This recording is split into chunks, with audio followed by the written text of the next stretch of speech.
Hey, welcome everyone to another Empires and Puzzles Books interview video.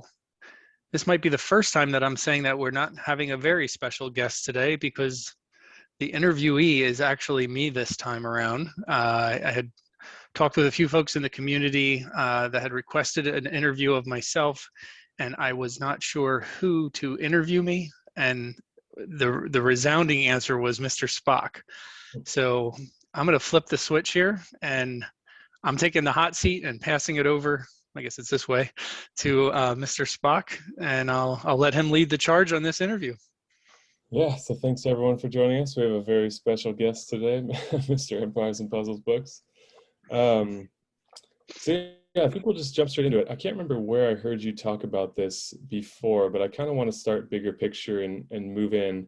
And maybe it was in our interview together. I can't recall where at this point, but you mentioned that your sort of origin story for Empires and Puzzles was your wife was playing a game on her phone and she asked for some help beating a level. And I think you didn't even have a phone yourself at that point, and got one, maybe started playing the same game she was, and eventually you wound up in Empires and Puzzles.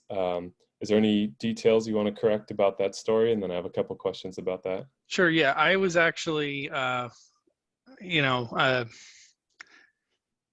I was kind of anti-smartphone for a very long time. I just saw no point in having a computer in my pocket. I was quite happy with my slider phone.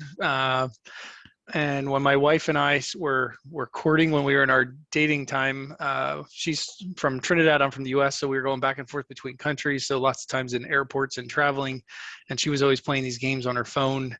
And I don't even remember what the game was.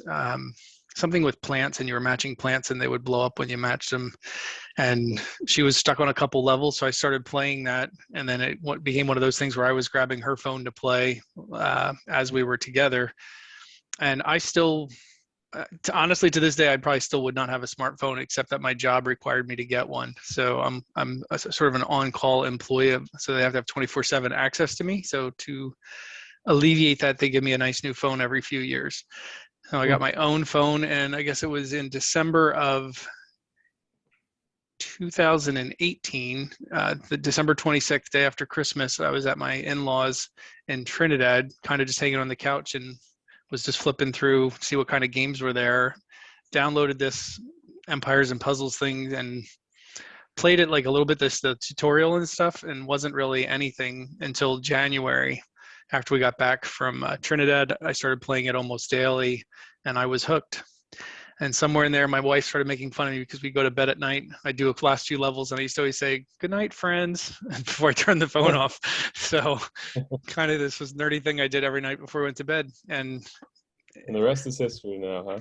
yep, and she got hooked because she liked doing the summons. So she was my good luck charm, and she got off on doing the summons. So she actually started an account just so she could do summons. And now she has 2 accounts. Oh, nice. So that might answer my next question then already, which is I wanted to ask what your history with gaming is, and based on that answer, I might suspect that you don't have a history with gaming, although maybe more board games or tabletop games. If you were anti-smartphone, I wouldn't think you would have any consoles or, a super gaming PC or anything like that. I grew up, I'm probably dating myself now. I was an original Atari 2600 kid growing up. Mm. And after the Ataris, I pretty much didn't have anything in my adult life. I got a PlayStation 3 or actually a PS2 and then a 3. And that was predominantly for the Grand Theft Auto games. So I did a lot of Grand Theft. I was a former car person, so that kind of appealed to that side of my personality. Mm. And then I just kind of got away from all games until she got me hooked into these smartphones. But board games and strategy games were always there. Risk, Axis and Allies, any of those kind of chess. Definitely, I'm a former tournament chess player, so any of those strategy games were my thing. So in a sense, this is sort of uncharted territory for you then, with how much dedication you approach this game with. Yeah. Sounds like I have this level of dedication and passion to most hobbies, but for a game, no. I remember early on being on one of the message boards on Facebook, and I remember her name, but there was a pretty prominent player about 2+ years or so ago when I got started, and I remember her lamenting that she spent $900 on this game in a month. And I sat there looking at that. I'm like, that's insane. Who would ever spend $900 on a game in a month? Mm. And I may have done that. I So remember when I was first starting to play, I was talking about this game with someone and saw that people were trying to sell their accounts online. They're like, 10,000 plus spent. And I was like, what? And then the more you get into the community, the more you realize that's not necessarily super unusual, that's yeah. kind of a fascinated observation for me. Mm-hmm. But back to what you mentioned, I wanted to ask if the dedication that you approached this game with was, I would have suspected that had showed itself with other hobbies in the past. So is that just kind of the way you tend to approach things, or do you have certain things that you get into and certain things that you ignore entirely? No, I mean, I think if I get hooked, I go all in. I go all in. Uh, Mm-hmm. I tend to, when I kind of obsess on a hobby, I jump into it and then I figure out how I can push the limits of this thing. And then I set these like kind of extreme goals and then I just start powering through them. Like I don't know, it's like a dog chasing a rabbit. Like I just can't stop until I get to where I want to go. And I'm willing to do what I have to do to get there. Mm-hmm. Um, and I don't know how it'll happen with empires and puzzles, but my history has sort of been once I hit my goals, I'm sort of like what's next, and if there isn't a what's next, then Mm-hmm. I tend to walk away. But Yeah, we'll see. that was the question I was going to bring up later, but this is a perfect segue. So you are at a level where you've accomplished more than the majority of players ever will. Very high player level, huge impressive roster, lots of heroes leveled up, lots of records and particular goals like you mentioned that you've chased. And so I'm wondering, with where you're at now, what are your shorter and long-term goals that you're currently in the process of, or things that are sort of on the horizon for you?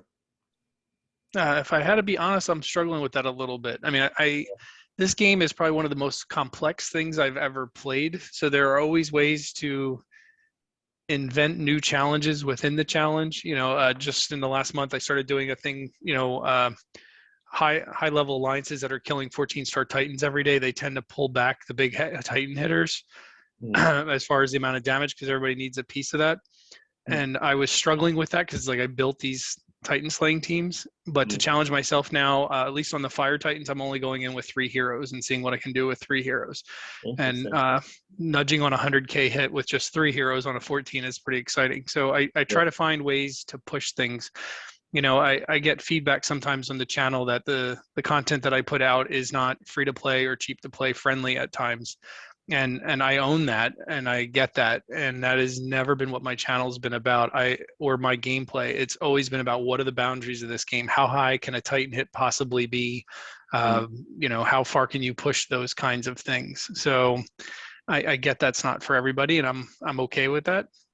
mm, But as far as other goals, I I and I had this when I was played tournament chess. You get to a certain point in an activity and you realize your own personal limits. mm, So I was ecstatic that I finally got to a top 10 in a monthly Epic challenge event because Epic I struggled with. Rare I've done many times and I've been able to do it now with Legendary fairly consistently. mm, But even though I know I have the knowledge and the roster to get top 10, I don't think I would ever win one of those events. There is something that the Keon Leaves, the Waffles of the world. There is something, and even trying to interview them, I'm trying to figure out there is something that I just don't have, and there's just some way that they read a board and can make these massive combinations consistently that I yeah. just don't have. Yeah. Well, Even oh, go good. ahead. I was just saving a Ninja Tower. We're in that now, and I have extensive notes on that on how to do each level with which heroes and what pattern I'm looking for. Mm, Um, and still I hit amazing scores. The last tower was my best. I hit 6th in the last Ninja Tower. But if you mm, look at the scores for the top 3, they're astronomically higher than where I'm at. And I would have to put my best floor together from all 4 towers to get even close to the scores, and I still wouldn't be close. So there's something that some of these players have, and I accept that I don't have that. yeah. Yeah. That brings up a couple things in my mind. One is something that came up in your interview with Gator and UCLA Pack, where they were talking about the people who were in beta workshopping these challenge event things that other people had no idea what was going on, and they asked, "Hey, how are you doing that?" And the person just sent him a winky face or something like that. So I think there is some stuff like that going on, and people protecting information.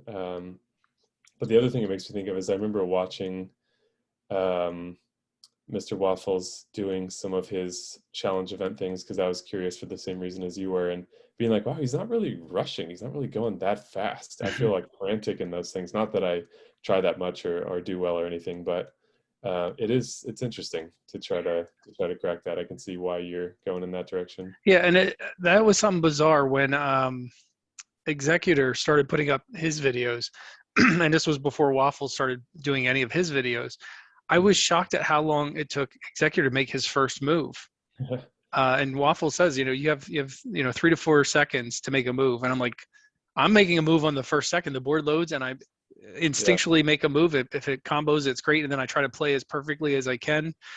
So that, like, even if you watch my War and Raid videos, my biggest problem is I play too fast. Like, I'm a high energy person that way. And I'm amazed at how slow they are on that, at least on the initial thing. They just process where that first move is. But I want to get back to something you just said. So I have a counterpoint to the beta advantage. And this is actually probably in some way the highlight of what I've done in Empires and Puzzles for me personally. I think instinctively I knew I was going to love the Ninja Tower before it ever came, but I wasn't in beta. I never seen videos from beta. All I saw was the beta breakdowns, Governor and other put on the SG forums, and I obsessed about that. I read for that and I planned for that, and I felt in the back of my mind I would get wiped out no matter how well I did with the beta players, because all these people had the advantage of seeing this thing. And I remember the excitement the first morning of Ninja Tower, and like I didn't even know what the maps were going to look like or the graphics or anything else.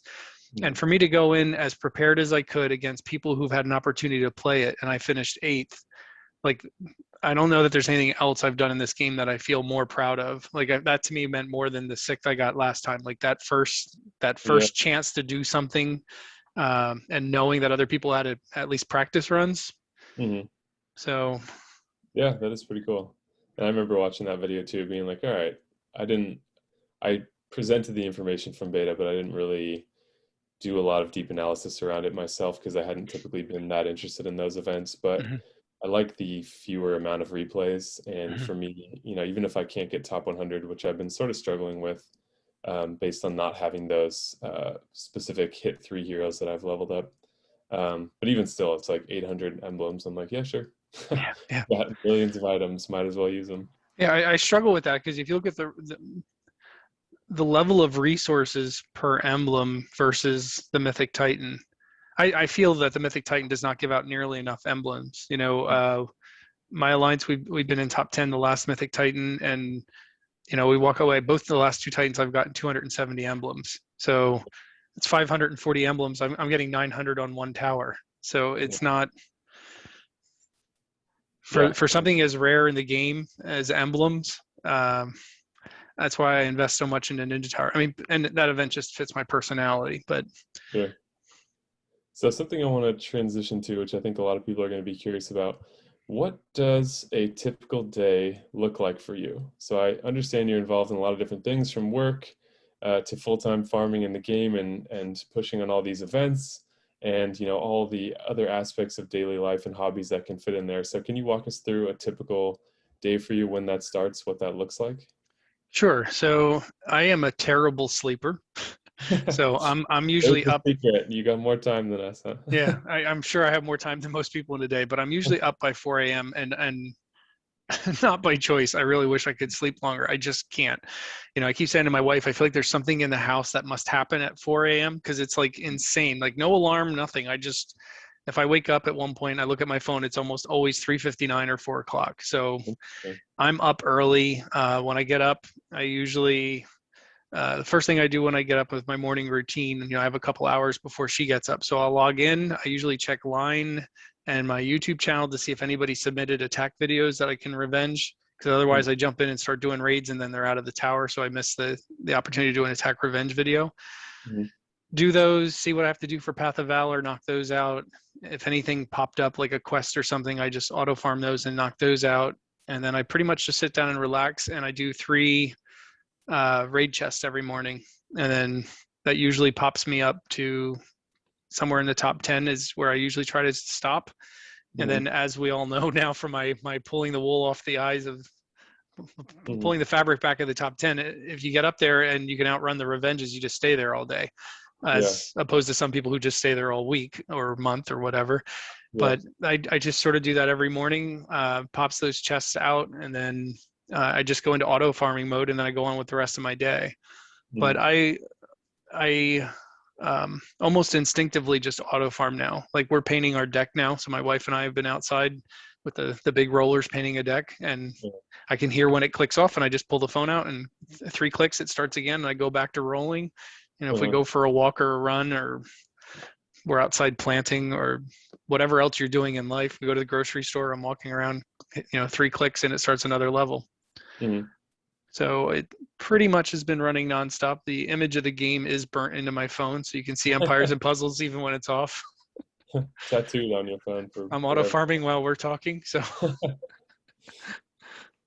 Yeah, well, I think that that clears some of it up. I approach Atlantis that way, in terms of resetting things and using all my flasks and making that count. But as even as a good multitasker, I wouldn't be able to keep up quite that much.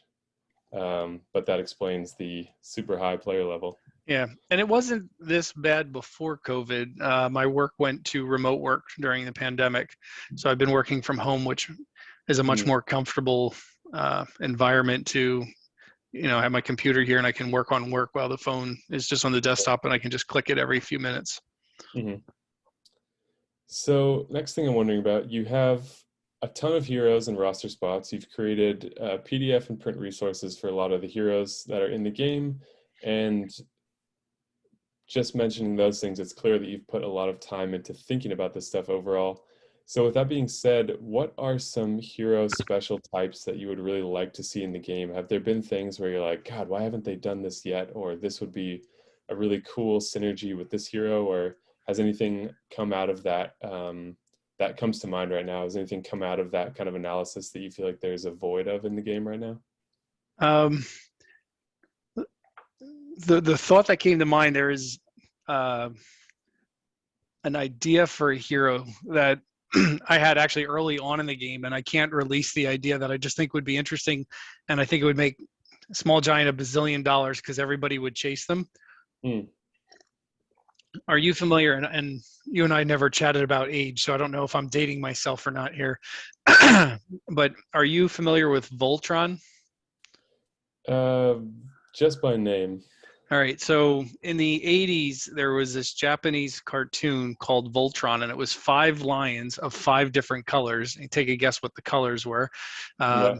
Um, and those 5 lions, they went out and did whatever. It was like an outer space kind of thing. But the thing is, when the 5 lions got attacked, Mhm. they actually formed together to make one giant robot, which in my mind is sort of like a Titan.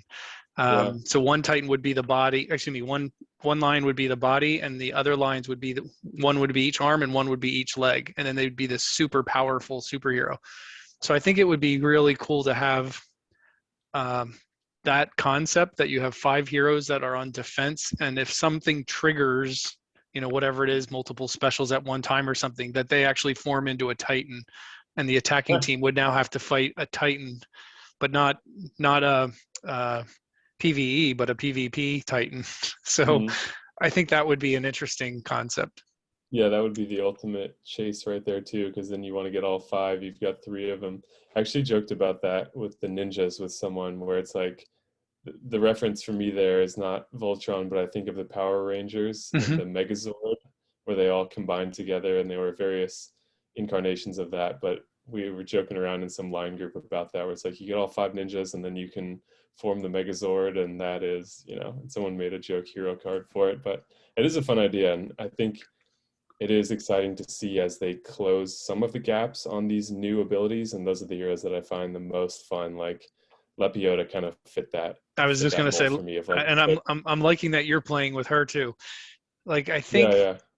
I think we are all, those of us that are advanced in the game, get the powerful heroes. You know, there's these incredibly strong heroes that can just whack you really hard, and they can just get harder and Mm, harder. But when they're coming up with these unique things like Lord Loki, who can steal the other hero yeah, and become them, you know, from more a little on the old school side of Empires and Puzzles, one of my favorite heroes, the Hatter. You know, being able to steal those yeah, buffs and bring them over to your side, and Lepiota yeah. is just fantastic. You know, I had a fight yesterday with Lepiota. I had 3 people ghosted. They only had 3 heroes left. And they were all ghosted. So I just could manipulate the entire board to Yeah, where I wanted everybody. You know, their specials were up and I yeah, was ready, and I just popped them off one at a time. I think yeah, those things, to me, those are what gets really exciting, is when they find a really unique special. I remember a year yeah. plus ago when they came out with Jabberwock. I thought, I mean, that was my opening video for the channel for the longest time, because I thought that was the coolest idea, to have somebody who split the attack. Yeah. So I think looking at these different ways to facilitate things, I think, are cool. I'm Mm, liking the new heroes that are charging the tiles on the board.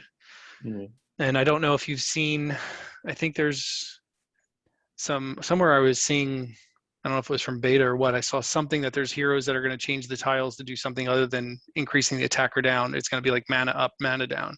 yeah, there's a purple guy so far with like a tentacle face that I've seen somewhere around. Right. Um, and he charges up. He gives increase or decrease mana generation depending on whether he's on offense or defense to the purple tiles on the board. So it's like an effect that can't be cleansed or doesn't go away, like Ratatoskr or Karnov. Um, but yeah, those are the things that make it fun. I think it's hard to find the perfect balance as you're adding new things for them to be strong enough, but not too strong and not too weak.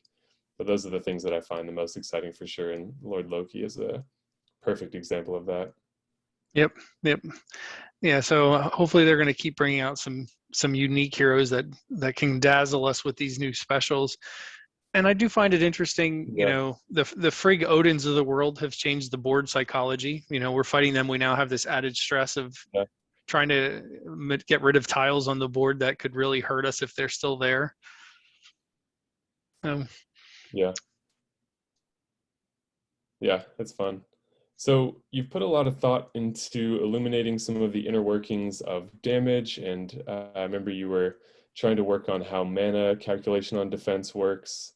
Sort of standing on the shoulders of those before you who have contributed information that's then allowed you to understand and test out the things that you're interested in. So what are some of the mechanics in the game that you really wish you knew how they worked and why? I imagine mana ought to be up there. yeah, the mana on defense, you know, and I've done an extensive research project on that.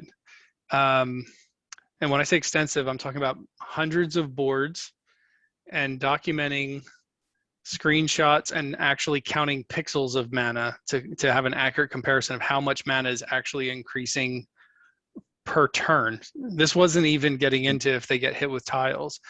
And Mhm. I am 100% confident in the data that I did, because it was painstaking to do. And I can tell you that anyone else I've seen defensive mana calculations on are not quite right. There are some that are close, but they're not exactly precise. Uh, Adding tiles in and then Mhm. combos of tiles totally screws that up, and it became exhausting, because it's not even just a matter of hitting the enemy and doing multiple screenshots and counting the pixels of mana increase. The challenge is finding the combination of troops and heroes, and that's the level I got down to. So I was measuring, so I have a, you know, a fast Magni on defense, but how does he work with a 5% mana troop, or a, you know, 15%, or a Yeah, critical troop? So that was just an enormous amount of logging just for mana over time on defense. And yeah. I think Are that's those why, any videos we can look forward to in the future? I don't know. I was exhausted on that. I could probably publish that complete data set on the mana over time on defense, but I was starting to get bleary eyed trying to do it with the tile counting, with tiles hitting and the combos and things like that. So I don't know that I'll pick that back up. As far Yeah, as other mechanics in the game, yeah, um, you know, I don't know. I've done a lot of research on the Titan loot, and there's other things out there with Titan loot. No, I mean, I've obviously published a bunch of different things on the randomness of boards. Like, I can't believe that's still a conversation out there, but I am Yeah. completely convinced and confident in the research that I've done that the starting boards are in fact random, and I don't see anything to Mhm. indicate that there's any reason to feel or believe that they're not random after the starting board. Um, Mhm. so yeah, I don't know that there. I can assure you that if there is another one that hits me, though, I'll probably do what I can to research it. Yeah, sounds like that you have the desire and the willpower to be like, all right, I need to figure this out and then chase it down. And I think something that I've observed with the man on defense that complicates it more is it seems like the further the cascades go, the less and less is Mhm. accrued for. So there's like a sliding scale there that could be really difficult to nail down if you're doing it in such a painstaking way. 100%. Like I said, I was getting bleary-eyed with it. I got into that deep, and I had to find my way out. Yeah, That was becoming a major time sink. yeah, And yeah. I think the other thing that backed me away from that project is there isn't really a lot of usable information. Definitely not for the defender. Like, the best we can do on defense is put the best mana troop we have and kind of hope for the best.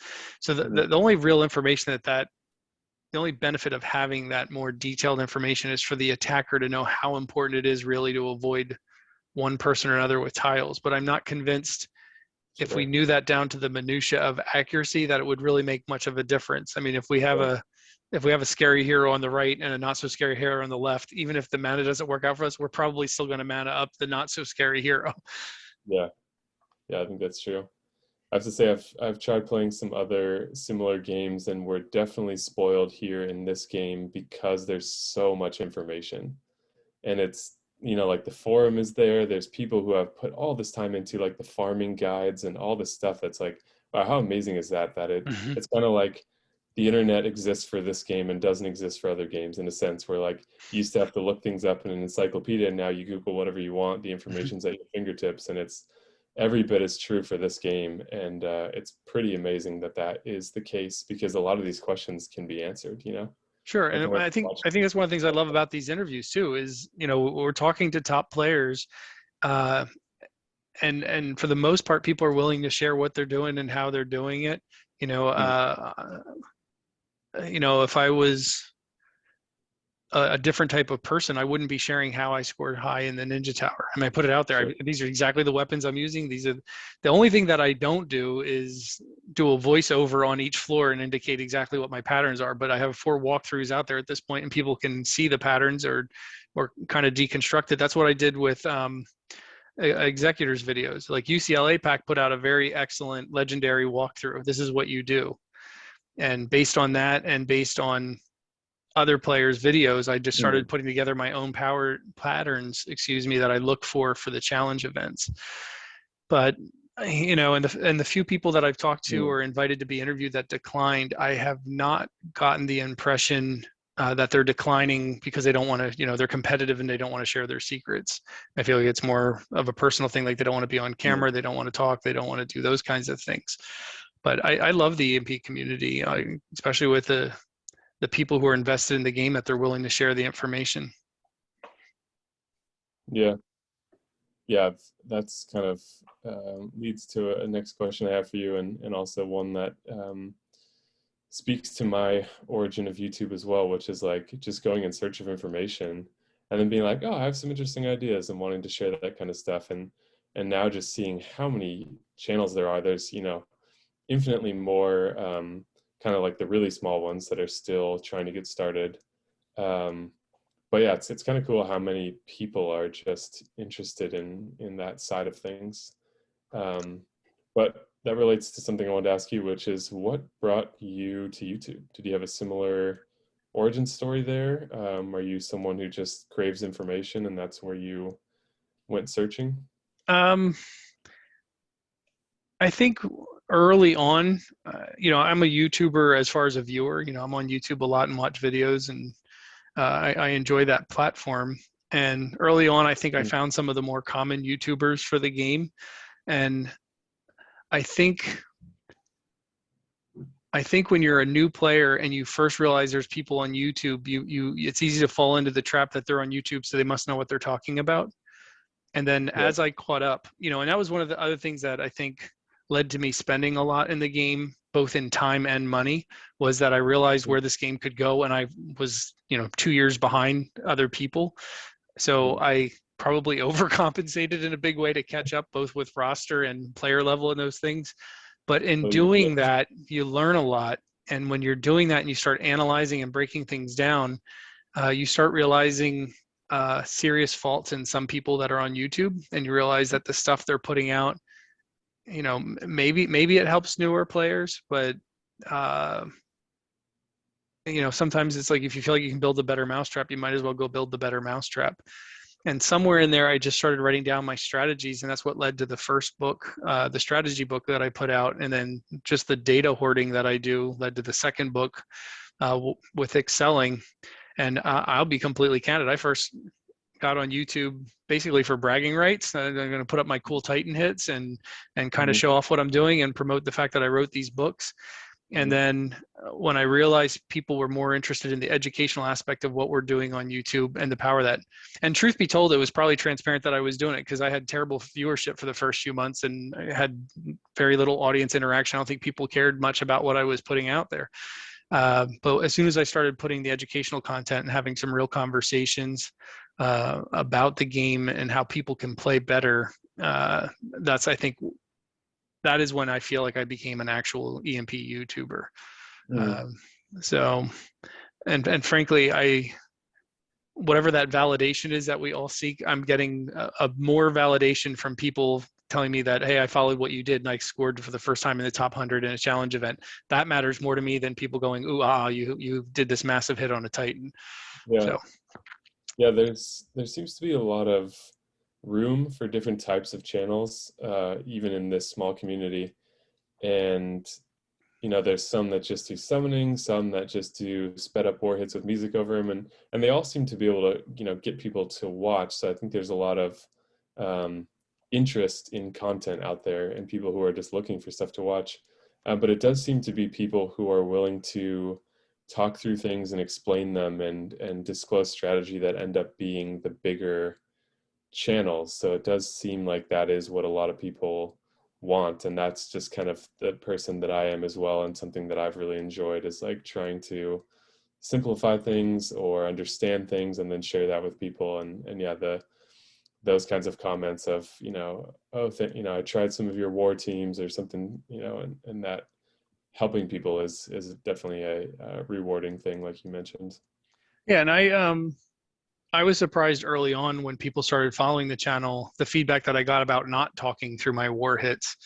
And I think you do a much better job of articulating yourself and your thought pattern. I think I fall into the trap sometimes that my next move or the thing that I'm about to do seems obvious, so I don't feel like I need to explain it. And I take for granted that I have the knowledge that I have, but not that everybody else would. I recently got the feedback, like, why do you click off 3 specials at a time? It's like, well, I've already done my, I'm mostly mono and war and raid. So if I've already done my defense down and my elemental defense down, the next 3 are just going to slaughter them. And people have been like, wait, slow down, because we want to see what actually each special does. And to me, I do them every day. Like I said, I do 3 raid chests every morning. So I've seen the specials a million times. So that's been interesting. I think the other thing, and I try to tell this to people all the time, I don't want anybody to just follow my channel, because I certainly don't have all the answers. I don't have the best answers, and my strategy might not fit your personality. It might not be your play style. I tend to have a very aggressive play style. Some people on YouTube have this methodical, boa constrictor where they're just strangling the opponent down and wearing them down and winning. I'm just going in and blowing things up. So it makes no sense for somebody who might have that slower strategy to follow what I'm doing. And other people will add different perspective. I've seen a couple people make the direct comparison between you and I, that when a new hero comes out, I'm trying to get the hero and bang them through the gears. I always say I'm taking them for a test drive. And some people I know complain about how I do my test drives, but that's how I do them. I want to throw them on the team and go out and bang them around and see what they can do. You have a very more methodical approach to finding them on defense and kind of putting them through the paces and trying to focus on that individual hero. And I Mm. think this, to me, I think the smart players that are trying to get ahead will probably watch my stuff and see your stuff and talk to, watch 2 or 3 other people to make a decision about a hero. Hmm. Yeah, I think that's where some of the best advice is combining what works for you and what doesn't work from you from all the different styles, and then you end up with your own answer. You can't just follow one person for all the answers, but you see what clicks and what doesn't, and you go with that. And we each have our own styles. Sure. My, Uh, my biggest pet peeve in the community is people will post 2 heroes and say, which one should I level? And they'll get 50 responses, and the responses are all one word answers, and it's the name of the hero. yeah, But nobody ever says, but why? Like the person who posted never says, which hero should I level for defense? What should I level for an event? What should I, like, they don't, how do you want to use the hero? Like, what are you looking for? They don't yeah, give us that on that end. And then on the back end, the community just, and to me, if you don't say, which one would you level? And I say costume Marjana, you're not teaching anybody anything. If you're saying, hey, costume Marjana, I'd pick her over that one because she has elemental defense down, and you can use that in every aspect of the game, and you can kind of explain the rationale as to the why.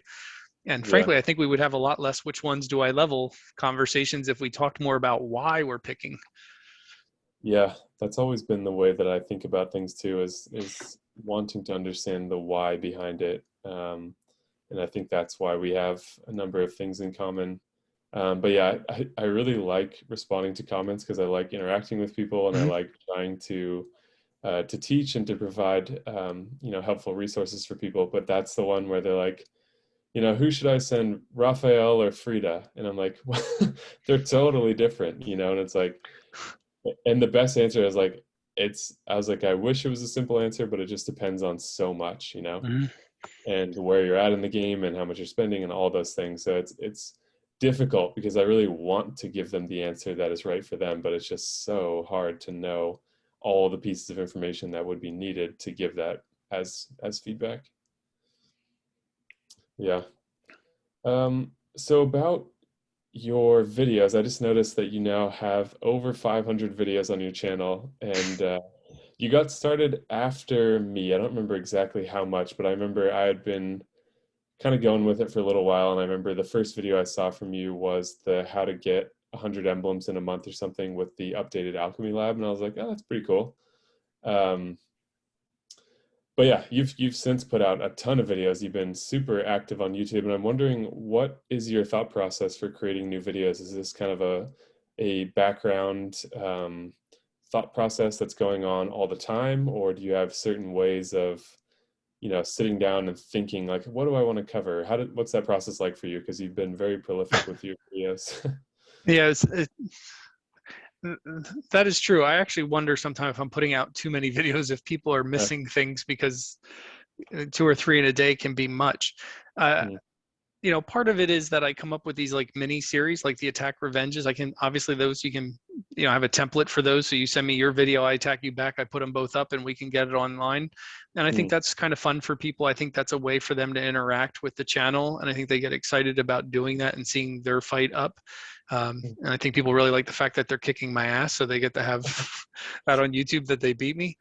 So yeah. those go up pretty quickly. I'm not consistent with putting up my weekly raid tournament hits. I used to save them all week and then put up this giant file that would take forever to process, and it was Mm, way too long of a video. And then I realized people prefer when I put them up every day or two. But mm, I'm wildly inconsistent with that, depending on what else is going on with life. Same thing with war hits. I just got in a conversation with another player that was complaining about a different YouTuber that they fought in war, and that YouTuber had a bad war and didn't put their videos up, and they were being critical of that. And I said, mm, look, I do that too. I was like, it's not like that. I don't have any shame. I have a bad war like anybody else, but sometimes the game just disgusts you and you want to walk away and you just don't even want to, like, I just don't even want to see it or deal with it again. And by the time I yeah. come back to it, I'm like, it's old news now. I'm not going to bother putting that up. And sometimes life just gets busy and you just don't get a war video up. Yeah. The challenge, which is probably gets more to the meat of your question, is the idea generated videos. Mm, And I have a folder where I put my videos, the to-do list. mm, And you would probably be either shocked or maybe horrified if you saw how many videos are in there of things that I have yet to process or that I'd like to get out. that have Uh, been made already. what's that? that have been made already? No, no, it's like a backlog. I mean, they'll probably never get made. I mean, there's just like a whole bunch Okay. of different things conceptually that are in there. Yeah. Because other things come by. I mean, the game has so much new content coming out all the time, and there's always new things to talk about. Yang Mei is a perfect one. You know, I did my test drive with her at 370, and a few hours after I did that video, I maxed her. And people criticize me for this. I pulled all the emblems off of Elizabeth and put them on Yang Mei, and I was doing some really cool things with Yang Mei. And I publicly said multiple times I'm going to be doing a second Yang Mei test drive video. Uh, And the raid formations came back, and now it's almost my mono green team all day long because my mono green team just eats up the new raid formations. So mhm. I haven't been able to use Yang Mei as much. And that folder's sitting there, and that video is unprocessed. Yeah. But yeah, I have a whole bunch of concept things that I want to get to, and there is only so much time in the day.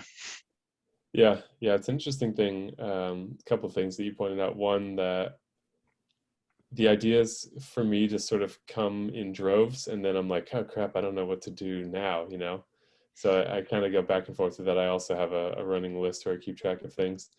But the other interesting thing that you touched on is like how sometimes people forget that you're just a person as well. And it's like, oh, you're a YouTuber, so your whole account needs to be like perfectly transparent. We need to see all your war hits. We need to know if you're trying to hide your losses, or, you know, there's like Right. this expectation that you have to be under the microscope all the time. And Mhm. it's an interesting thing. Have you had any other, like YouTube for me was like brand new. I've used it for a long time. And like you, I really enjoy watching things and learning on there. But the video creation thing was totally new for me, and kind of putting myself out there like that. Have you had other experiences like that, or was this also a very new realm for you? Uh, a feels like it feels like another lifetime ago. I used to race cars, and Mhm. um, What kind of cars? I had a 700 horsepower Toyota MR2. It was turbocharged. I drag raced, hill climbed, autocross.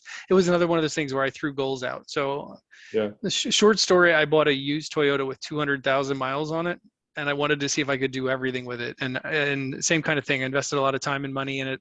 Luckily, with that, I got a lot of sponsorship, and we took Uh-huh. this 200,000 mile Toyota and just set records all over the place. Hill climb records, dyno records, I mean, championships. It was like crazy. But the point, getting back to the video, I've always been big on documenting what I do, because at the racing community, just like the MP community or any other community, you have people that do these amazing things that nobody's seen. You know, I remember being a kid and I had a friend who could do these amazing bicycle tricks as long as nobody was around. Um, so I think racing taught me that it was worth documenting, especially in the land of the internet, because people could say they had these amazing track times, but Yeah. so you know, even with something as simple as drag racing, I always documented every time slip from the track. I had multiple cameras running, usually one in car, one out of car. Mhm. So I ended up with a lot of footage, and this was like old school footage. So like you know, uh, but I put a DVD out for the MR2 community years ago about my racing stuff. And I just did that as a self project, just to try to create a DVD and figure out how the chaptering worked and all that.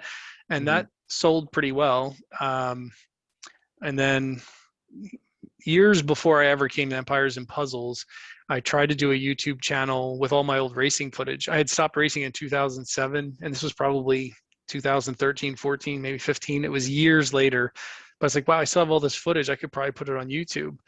So Mhm. I painstakingly uploaded all those videos and documented them on YouTube. And I went to bed, and I got up the next day, and YouTube had taken down all of the videos for copyright infringements. Like, I didn't understand how YouTube worked, but I basically got booted and banned because I had and actually here's an interesting thing where my screen name comes from. So my cars that I race, I actually had two MR2s. I had my daily driver, which was sort of the sleek white sports car, and that was Jekyll. Uh-huh. And then my monster was Hyde.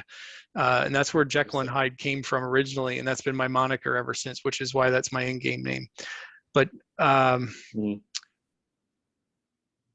I just lost my thought. Why was I talking about that? We're talking about you getting booted off Yeah, YouTube but and the yeah, copyright stuff. right, exactly. So the slogan that I used with my racing is "You can run, but you can't hide." but I spelled Hyde with the Y. It actually was I had that Mhm. graphic across the back of my car. You can run, but you can't hide. And that phrase is used a lot in song Mhm. lyrics, in politicians say it, it's in movies. So I always opened all my videos for that community with somebody saying or singing, "You can run, but you can't hide." And then it would go into my race car doing something crazy. Okay. And I didn't know to edit that out. I just threw all those videos up, and all of them got booted literally in a day. I woke up the next day and they were all gone. And YouTube told me, you didn't follow our rules. And I was like, "What rules?" And they're like, "You didn't follow our Yeah. rules." So I didn't think I'd ever come Yeah. back to YouTube after that because I just didn't understand. But I think I'm a little older and wiser now and took the time to figure it out this time around. Yeah. Mhm. Yeah, the copyright stuff can be pretty intense. So something else I want to make sure I ask you about before we run out of time is in thinking about questions to ask, I'm thinking about what I kind of do within the game and what kind of things that I really enjoy. And I'm wondering if it's the same for you. Do you try to find new teams to build? Like, do you think about, oh, I just got this hero, what can I do with them? Or like, how do you approach that? Because I know for wars, you've said before, like, all right, I've got my, 5 or 6 mono teams, and so I'm set for that. And then you start investing in heroes that you can use for challenge events. So is that true? Do you still use the same consistent war teams, or do you kind of enjoy going, oh, I've got Lepiota, where can I put her in a team that might favor or synergize well with, or how do you approach that? Until I started doing these interviews, Mm. my pattern has been building the strongest mono teams I can, which, and again, I always say it's probably the most basic synergy. I mean, I'm probably an adolescent in strategy for this game because I make it so simple, but I look for a defense down, an elemental defense down, the Mhm. best healer I can find in the color, and then 2 people who can whack really hard after all those other things happen. Mhm. Um, so a lot of that has just been refining those mono teams to get better and better. Uh, but really, I think the interview that has changed my thinking about this game the most was with Jabberjay. Mhm. And I've been experimenting more with 2-2-1 teams and Mhm. doing some other things. But with my roster, it feels overwhelming because of the Yeah, options. And I don't say that as a point of bragging. I say it almost as a point of I know. frustration because it's, when Error Forti did my war hits a few weeks ago, we struggled with that. Like, we're trying to put the heroes I put together for my strategy into where he usually predominantly goes 3-2. Uh, Mhm. and it's a lot to look at. I mean, this game is super complex. Um, but I have played 3-2 enough, and this is another thing that always makes me laugh. I mean, everybody talks about how I'm a mono player, but if you watch my 3-star, my 4-star events, I tend to do more 3-2 and other things with those, just because of the mana is built slightly different. We don't have the mana heroes or the mana troops, Mhm. so I spread things out a little bit more on that level. But my frustration with 3-2 is the same with mono. I don't I think the illusion that there is more of a chance of saving a bad board is that because you're I don't think we ever talk with 3-2 about the other things that were given up. And I know you and I are talking about doing a collab on discussing mono and 3-2, so I won't get too far into that right now. Mhm. But there is not enough of 3-2 to convince me to jump. But some of the things I saw with Jabberjay and the 2-2-1 or the 3-1-1, those have created other thoughts in my mind. So I have been experimenting with that. I actually put together a really cool team that I haven't done the math on this, so this is total anecdotal faulty feelings, but I'm feeling like it's winning 90% of the fights that I'm putting up. I have an alliance mate who has one of the strongest defenses. We all struggle fighting her defense, and Mhm. I put this team together. The first thing I did with it was test drove it against her, and I won 4 out of 5 matches. And usually I'm Wow. lucky if I win 4 out of, or if I win 1 out of 5. So for this team So to win cool. 4 out of 5, I was pretty excited about that. And actually, you know what? I just finished farming. I can tell you what the team is. What is her defense? I'm curious first. Um, let me pull that up too. Because yeah, I've been thinking a lot about the formations lately, and And her defense is not anything unusual. But for some reason, hers is just ridiculously hard. It looks like she changed it a little bit, but she is running. I don't know if you can even see that now. Yeah, I can't see the formation. Oh, so reverse with Frigg. Yep, I feel like probably the three most important heroes on defense right now are Vera, Costume Catalan, and Frigg. I Yep, see those and I only so have one of much. them. Oh, really? Which one? Frigg. I don't have Huh. Costume Catalan and I don't have Bara. But the team that I've been playing with, Yeah, I'm very curious about that too. and has some of my favorites. So part of it is the healing aspect. So this is very unusual for me because I have two healers on there, but I have both Garnet and Toxicandra. So it Mm, protects from ailments or wipes the ailments out. mm, There's mana generation and there's overhealing. mm, And then I have three of my favorite heroes. This will be no surprise to people, but Costume Elkanin, mm, just because I love Costume Elkanin and he hits 3 real hard and he just is my slam hammer. And mm, then Tyr, who I just can always rely on Tyr to be a closer. So I have mm, the 2 fire heroes with Garnet and Tyr and the 2 nature heroes with Toxicandra and Elkanin. And my 5th hero is actually Lepiota. mm. And she is fast and I can just hide people and do all the wonderful things you've been talking about in your videos that you can go through her. And Yeah. believe it or not, I have had fights where Lepiota has been a fine closer, even if she's the last one left, Mm, because I can negotiate tiles under the ghosted people. So when they come back, I can still execute them with tile damage. yeah. But the big thing this team is missing is a debuffer. Uh, so when you're using that team, what is your approach when you're first starting? Do you have a color you like to go for first, or do you feel like any color and you can get something going? I will tell you what I do, and you'll probably think I'm insane. And this came from I was doing a lot of these rainbow attack challenges, Hmm. and then I've done a couple rainbow attacks against Quinn from 70D and Deadlift and M23 from Oceania Pacifico, where I beat them once with each of my mono teams, and then I actually attacked them with a rainbow team. Hmm. And this is in the face of all normal strategy that people talk about in the game, but I actually take it a little tip from my challenge event play, and I look for the first move that does the biggest possible combo. Hmm. I just 2 to 3 moves, make as many combos as I can to get as many people fired up as I can. So it Yeah. is a far cry from, and I totally respect the way you do it, this more methodical. Uh, you always strike me as the bomb diffuser. You're sitting there trying to pull apart which wire. I don't want to set things off, and Yeah. I'm kind of, let's go shake that TNT up and see if the explosion happens on their side. The one exception to that, which is funny you mention it, the one exception to that I've found is, I can't remember when it happened. It probably happened in one of my war videos, but I reached a point where I'm like, if I don't have the tiles that I need to start on the board, like my 3 matches or a way to make those 3 matches in, 4 or 5 turns even, then my thing is like, can I make any diamond? Can I totally shake this up and get a mulligan on the board? Because if I play slowly in that context, I'm done for, right? Mm-hmm. I'm going to set them off eventually, whether it's slow or fast. So I might as well try to bring some new stuff in. But I think when I approach things, I think you're exactly right. Where I'm like, if I have the tiles I need, maybe there's plenty of moments where I'm trying to make really small movements to get certain things to happen and certain things not to happen. But there's the one exception, which is like, all right, I got nothing. Let's blow this away and see what we can get to come in Mm-hmm. next. And sometimes it's great, you like get Yep. a on color diamond in the next screen and you're like, all right, we're good. Yep. And I've had games and I get frustrated when this happens, and I totally get there's an element of confirmation bias. But when I'm Mm, playing mono, like there's fireworks on the left that I don't want to set off. So I'm very careful negotiating the board. I do 3, 4 moves, and all I'm doing is getting them full of mana. I'm not getting any of my colors.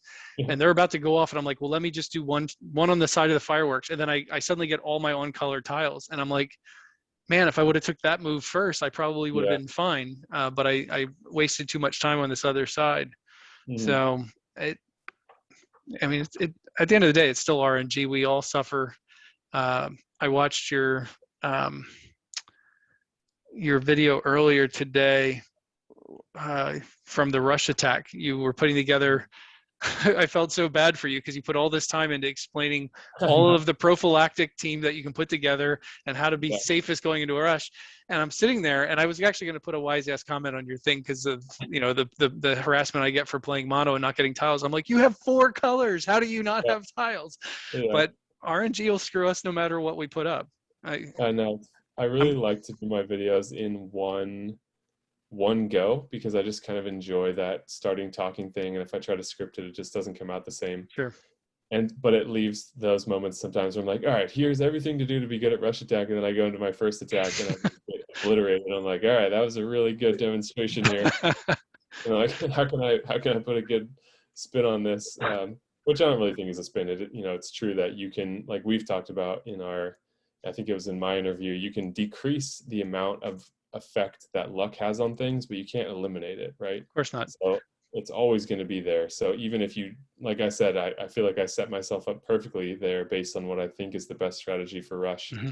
And it's going to fail sometimes, especially Sure. when you're against Alfreich, who just, you got like 2 or 3 moves before you're done for.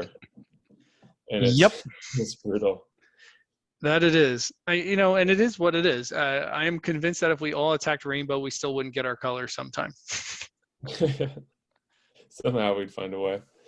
So I think we're near our stop time here. Is there anything you want to leave people with to think about? Any closing thoughts that you want to add to your interview here? I guess a general thanks to everybody who is supporting really both of our channels. I think we probably have a mixed bag that's viewing both of our materials. And frankly, I think the smart people are listening to both of us and other people and questioning everything either of us says, because neither of us have all the answers. We're probably half as smart as we think we are, but we're doing our best to put quality content out there. And I do appreciate those that appropriately challenge us in the comments and question things, because that's a good place for us to learn.